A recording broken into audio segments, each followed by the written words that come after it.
The man in the suit checks his portfolio. The man with the cutlass checks the horizon. Same hunger, different century. One wears Italian wool. The other wears salt and old blood. But strip away the fabric. Strip away the 400 years between them. You'll find the same animal, hunting the same prey, other people's money. We were taught a clean story about capitalism. Men in offices, spreadsheets, polite handshakes. That story is a lie. The real birth of modern finance happened on a deck slick with seawater, under a flag soaked in someone else's blood. Let me take you back.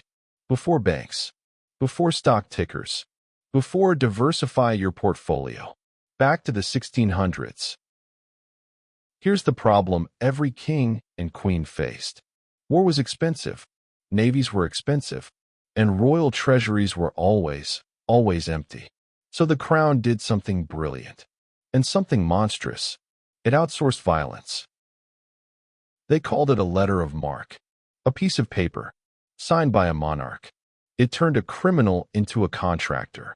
Suddenly, robbing a ship wasn't piracy. It was patriotism. This was privateering, state-sanctioned theft. With paperwork, the crown got warships without paying for warships. The privateer got a legal license to steal. Everyone profited, except the people getting robbed. But here's where it gets interesting. Here's where it stops being about ships. This was never just about plunder. It was about funding. Because privateering was expensive, ships, cannons, crews, food. No single sailor could afford that. No single captain either. So they did something radical for the time. They sold pieces of the voyage. A merchant in London could buy 10% of a raid. A widow could buy 5%. A noble could buy 50%. If the ship came back loaded with stolen gold, everyone got their cut. If the ship sank, everyone lost their stake. Sound familiar? It should, because that is venture capital, with cannons instead of code. Strip away the romance of pirates for a second. What you actually had was this: high-risk, high-reward funding rounds. 4 state-sponsored acts of violence. Sir Francis Drake wasn't just a sailor. He was a fund manager. His investors weren't shipmates. They were shareholders. And his returns were obscene. Some voyages paid investors back for 1,000%. For 1,000. No hedge fund today comes close. But profit needs protection. Theft on this scale needed structure. And that structure became something we still use today. The corporation. The East India Company wasn't a trading firm with a few armed guards. It was a private army, with a balance sheet. It had warships. It had soldiers. It had the power to wage war, all wrapped inside something that looked, on paper, like a business. This is the part they don't teach you in school.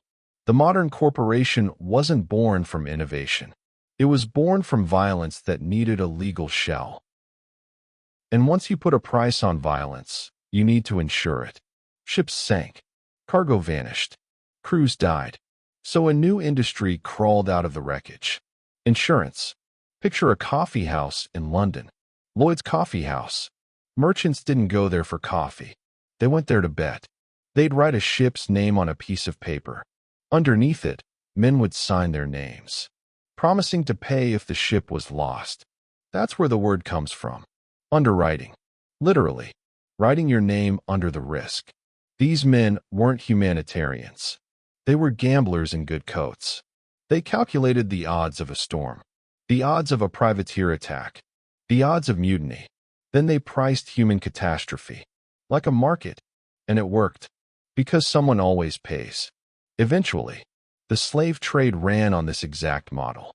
Human beings, insured like cargo. Losses claimed when the merchandise didn't survive the voyage. Let that sit for a second. The same financial logic that built Lloyd's of London still runs your retirement fund today. So where does sovereign debt come in? Simple. The crown ran out of money funding all of this. So the crown started borrowing. Not from other kings. From its own citizens. The Bank of England wasn't created to help regular people. It was created because the king needed cash for war. Fast. So the state sold bonds. Promises. IOUs backed by future taxes. This is the moment power quietly changed hands. Kings used to answer to God. Now they answered to bondholders. Lose a war, and you don't just lose territory. You lose your credit rating. You lose your ability to borrow again. The market became the new throne. So let's connect the dots. All the way to today. A privateer with a letter of marque is a startup founder with a Series A term sheet. A merchant funding a raid is a venture capitalist funding a pitch deck. A coffeehouse underwriter calculating shipwrecks is an actuary calculating climate risk. A king selling war bonds is a finance minister selling treasury bills. The costumes changed. The math didn't. We like to believe finance evolved past its violent origins. It didn't evolve. It just got quieter. The cutlass became a contract. The cannon became a clause. Modern markets still reward the same instinct that built empires. Take the risk. Privatize the profit. Spread the loss across people who never agreed to take it. So next time you see a man in a sharp suit, closing a deal on the 30th floor, look closer. Behind the glass and the watch and the calm voice. There's still salt in his blood. There's still a flag he's flying. You just can't see it anymore. Because the ship never stopped sailing. It just stopped looking like one.